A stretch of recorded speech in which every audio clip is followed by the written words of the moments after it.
MrBeast has taken YouTube by storm, achieving success that is almost unparalleled. But how has Jimmy Donaldson, a seemingly average and kind of nerdy 25-year-old, managed to amass over 200 million subscribers and over 100 million views on every single video? Oh my gosh, that was wow! The answer is psychology. MrBeast, whose real name is Jimmy Donaldson, has forged an image that's both charitable and down to earth. His willingness to give away massive sums of money and support a variety of causes such as Team Trees and Team Seas has endeared him to audiences worldwide. And honestly, I've done everything I can. I got a bunch of fans together and we planted thousands of trees. Me and Mark have invested months of time behind the scenes into getting this all together, and I'm personally planting 100,000 trees. But what's truly intriguing is how this virtuous image plays on the human psyche. As viewers, we're naturally drawn to those who embody positive qualities. And MrBeast's good person persona taps into our innate desires to see the world as a better place. And we want to remove 30 million pounds of trash from the ocean. This is the first of 100 wells we're gonna build in this video. MrBeast intentionally maintains a sense of approachability, filming his content in a refreshingly lo-fi style. He shoots many of his videos in 1080p, not the glamorous 4 or 8K resolution. You just upgraded your cameras actually to new ones that can shoot 8K resolution. Which I never will, because I think it looks too professional. Yeah, so this is the question. Why is it that after all that, you still export in 1080p? I don't like the way high quality footage looks. You know, at the end of the day, it's just me and the boys messing around. Even his audio equipment is not always fancy. He often uses an iPhone microphone in his Instagram videos.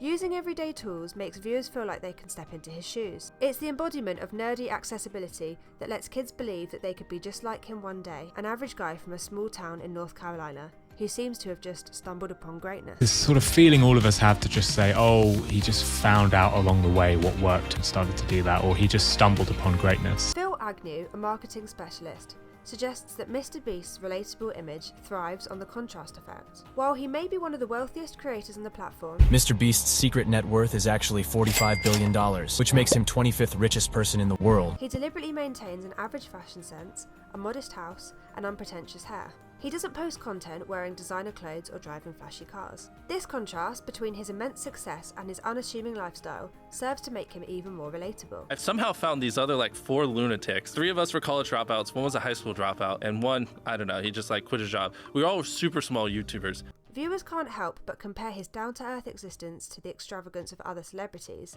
further solidifying their connection with him. All right, we are pulling up to the Ferrari dealership right now. I think I might have already broken.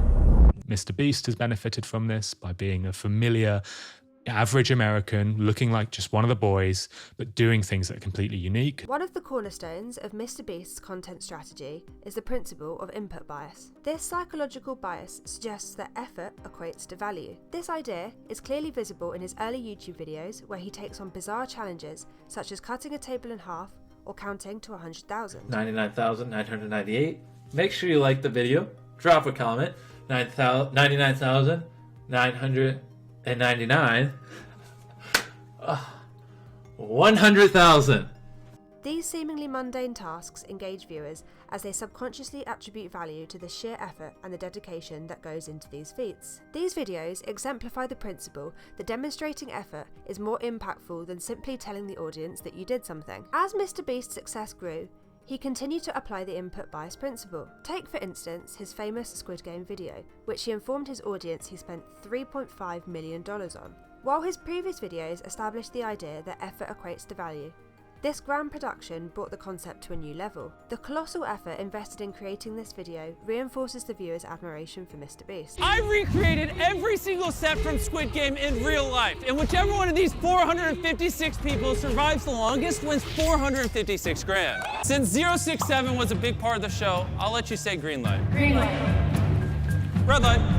MrBeast videos also often feature high-stake challenges, such as last to take their hand off the jet keeps it, or last to leave the circle wins $500,000. Whoever leaves the circle last wins $500,000. But if you touch the red line, it's game over. These are some of his highest viewed videos, as they create an emotional investment for the audience. They also create a sense of FOMO, as viewers don't want to miss the moment of triumph or defeat. We're trying to get them down to 10 contestants left. Hopefully this offer scares the rest of them out and we can move on. If anyone gets out in the next few minutes, I'll give you $10,001. In recent years, MrBeast has embraced another psychological concept known as costly signalling. He leverages the idea that more money invested equates to more attention. $48 million that he spent last year, he only made 52 million, something like that. By showering video participants with increasing amounts of money, he draws in a larger audience. It's a simple but powerful concept. The more money he offers, the more people tune in, just to see how high the stakes can go. They're being so conservative. There isn't a limit. I'm over here like, we're at 4,800 right now. it's fine because the card is unlimited. Furthermore, MrBeast employs the psychological concept of loss aversion. This is where a real or potential loss is perceived more painful than an equivalent gain. So you will feel worse than if you lose £100 than you would feel good if you gained £100. MrBeast creates a sense of urgency and anticipation by suggesting that subscribers could be featured in his videos and have a chance to win substantial amounts of money. You heard the man. Make memes about him winning. Now hit that subscribe button so you don't lose $700,000 in the future. Congrats on your island. Are you subscribed to MrBeast? No. Darn. Are you subscribed to MrBeast? I am. Prove it. And he is. What are you doing the next 2 days? School's about to start up. Going to Disneyland. I'll get you a ticket. Subscribers yearn for the opportunity to participate, believing they might miss out if they don't engage with his content. It's the ultimate hook that keeps viewers coming back for more, driven by the fear of missing out. In essence, MrBeast's psychological manipulation is one of the secrets behind his immense success. Through the lens of psychology, we've seen how his charitable image, relatability, and clever utilization of psychological biases has catapulted him to YouTube stardom. Look at it. Isn't it beautiful? Quadruple digits. It has come to my attention. I've hit 1,000 subs, which is pretty awesome. Let's go. Oh my gosh, there was this many of you waiting to sub. He connects with viewers on a personal level, making them feel like they're part of something larger and something good. Half the money we raise is going towards funding volunteer beach cleanups like we did here today all across the world, as well as literally fishing trash out of the ocean. And the other half will be used for these trash-eating robots that pick up trash 24 hours a day, 365 days a year from rivers that flow to the ocean. His humble approachability and the contrast between his extraordinary success and his everyday life endear him to the masses. He's created a formula that keeps millions of viewers glued to their screens. It's not just the content, it's the psychology behind it that makes MrBeast a true YouTube sensation.